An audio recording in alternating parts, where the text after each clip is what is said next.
going to look at sportsmanship, gamesmanship, and the rules and etiquette of sport, which is an ethical and social cultural issue.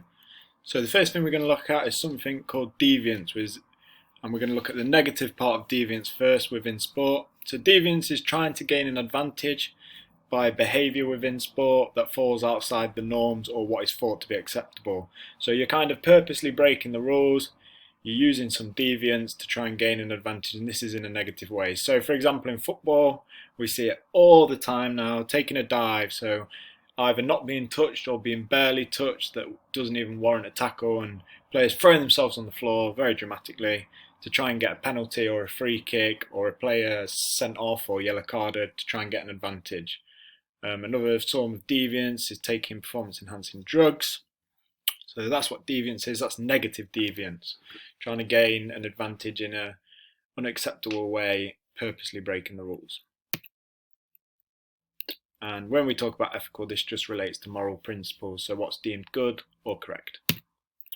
What about positive deviance though? So this is where there's no intention to break the rules or the etiquette of the sport or do something that's not acceptable or good, but the rules are accidentally broken. So for example, if you accidentally injure another player, if you both go in for a tackle, you've won the ball, but you accidentally injure another player, this is an example of positive deviance, because you've not tried to break the rules, you've not tried to do something that's classed as bad within the sport, you've just been playing the sport, and this has happened accidentally, for example. So the rules aren't broken, the rules are broken, but there's no intention to break the rules.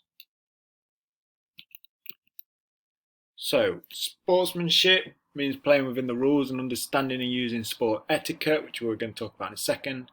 It means playing fairly in the spirit of the game, so what the game is all about, its values, etc.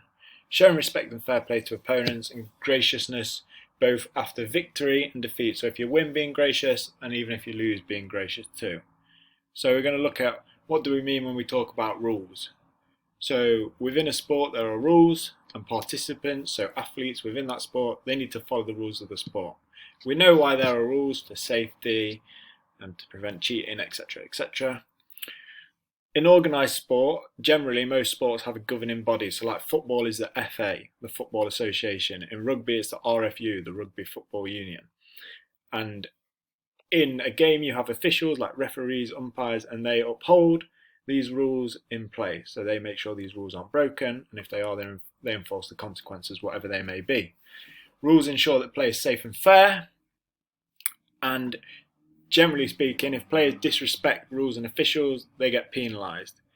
If you play in rugby or hockey, there's absolutely no margin of error in terms of disrespecting the rules or officials. You see a lot of dissent, which means like talking back or shouting at referees in football, but in other sports they're much stricter. So in hockey, if I said anything to an umpire, they'd send me straight off. In informal or adapted activities, maybe at school or with your friends, like at the park, you might agree your own rules. Agreeing adaptations to the rules can make it more inclusive, but you still actually have some fair and safe and some safety within that. Etiquette. So sport also has unwritten rules or customs, so etiquette, to uphold respect and fairness. These help people to play in the spirit of the game, often requiring players to take an active approach to be respectful and fair and not just avoid breaking the rules. For example, etiquette includes acknowledging the ball was out in tennis, shaking hands with opponents before and after a football match, regardless of the outcome.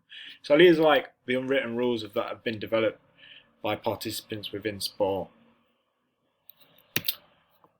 So sportsmanship is something that we need to talk about within sport. So this is the qualities of fairness, following the rules, and being gracious in defeat or victory.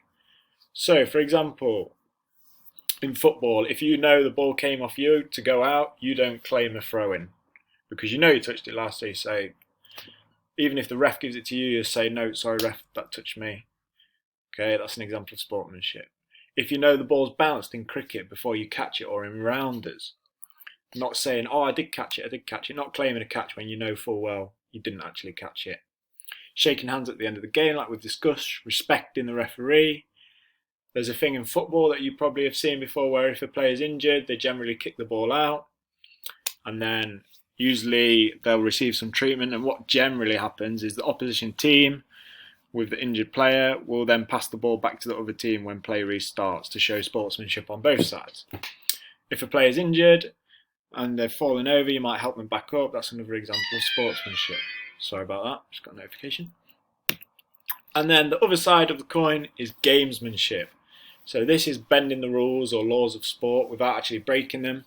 So you're trying to get any advantage you can, win by any means, is a good way of phrasing it. So going down in the penalty area if you're touched. So you might have been touched, okay, so you're not breaking the rules, because if there's contact in the penalty area, it can be a penalty. But you know full well that it's not really affected you, it's not knocked you off balance. You could have easily still had a shot, but you know going down the penalty area will get you a penalty and you might have a better chance of scoring. So that's an example of gamesmanship. In cricket, say you hit the ball, you clip it and someone catches, but the umpire's not giving it, you might claim, oh, I didn't hit it.